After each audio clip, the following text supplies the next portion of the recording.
स्वरा भास्कर ने 16 फरवरी 2023 को समाजवादी पार्टी नेता और सोशल एक्टिविस्ट फहाद अहमद से शादी कर सभी को चौंका दिया था। स्वरा और फहाद ने इस दिन कोर्ट मैरिज की थी। इसके बाद मार्च के महीने में उन्होंने धूमधाम से शादी की। स्वरा और फहाद के रिश्ते के बारे में किसी को कानों कान खबर नहीं थी। अब शादी का 1 साल पूरा होने के बाद एक्ट्रेस ने अपनी लव स्टोरी शेयर की है। कोर्ट मैरिज की सालगिरह पर स्वरा भास्कर ने पति फहाद के साथ तस्वीरें शेयर की हैं। साथ ही एक लंबा चौड़ा पोस्ट भी लिखा है। स्वरा ने अपने कैप्शन की शुरुआत हॉलीवुड के मशहूर सिंगर एल्विस प्रेस्ली के गाने can't help falling in love की लाइन से की। उन्होंने लिखा, wise men say only fools rush in. Fahad और मैंने शादी में जल्दबाजी की थी, लेकिन हम इससे पहले 3 सालों तक दोस्त रहे।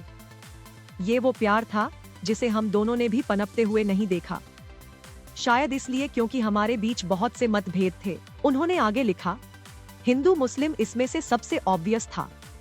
मैं फहाद से उम्र में बड़ी हूँ और हम दोनों 2 अलग दुनिया से आते हैं। मैं एक बड़े शहर की लड़की हूँ जो मिक्स कल्चर के साथ अंग्रेजी बोलने वाले परिवार से आई है, और वो एक छोटे शहर का लड़का जो पश्चिमी यूपी के उर्दू और हिंदुस्तानी भाषा बोलने वाले पारंपरिक परिवार से आया है। मैं हिंदी फिल्मों की एक्ट्रेस हूँ और वो एक रिसर्च स्कॉलर, एक्टिविस्ट और राजनेता हैं। लेकिन हमारी लिबरल आर्ट्स की पढ़ाई और मूल्यों ने हमें राजनीतिक नजरिए की एक साझा भाषा और हमारे समाज और देश के लिए एक सामान्य दृष्टिकोण दिया। हम सीए एनआरसी प्रोटेस्ट के दौरान दिसंबर 2019 में मिले थे। एक प्रोटेस्ट हमने साथ में ऑर्गेनाइज भी करवाया था। धीरे धीरे हमारे बीच दोस्ती हो गई। मुझे फहाद के साथ सुरक्षित महसूस होता है और हमेशा हुआ है। उसने कहा कि वो मुझसे कोई भी बात कर सकता है, बिना इस डर के कि उसे जज किया जाएगा। स्वरा ने बताया कि वो और फहाद देर रात तक साथ बात करते थे। उन्होंने लिखा, महीनों तक इंटेंस बातचीत और देर रात बातें करने के बाद मैंने फहाद से पूछा, अब आगे क्या करना है? उसने कहा, हम एक दूसरे से एकदम अलग हैं, फिर भी कंपैटिबल हैं। उसने कहा, वो मुझे बहुत पसंद करता है और अगर मैं 2-3 साल रुक जाऊं तो हम शादी कर सकते हैं।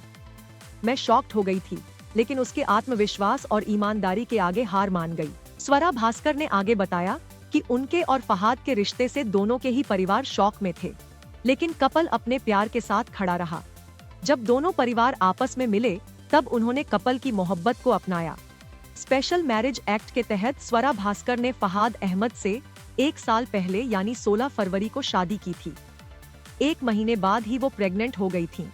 प्रेगनेंसी के दौरान ही स्वरा ने अपने नाना नानी के घर पर शहनाई वाली शादी की थी।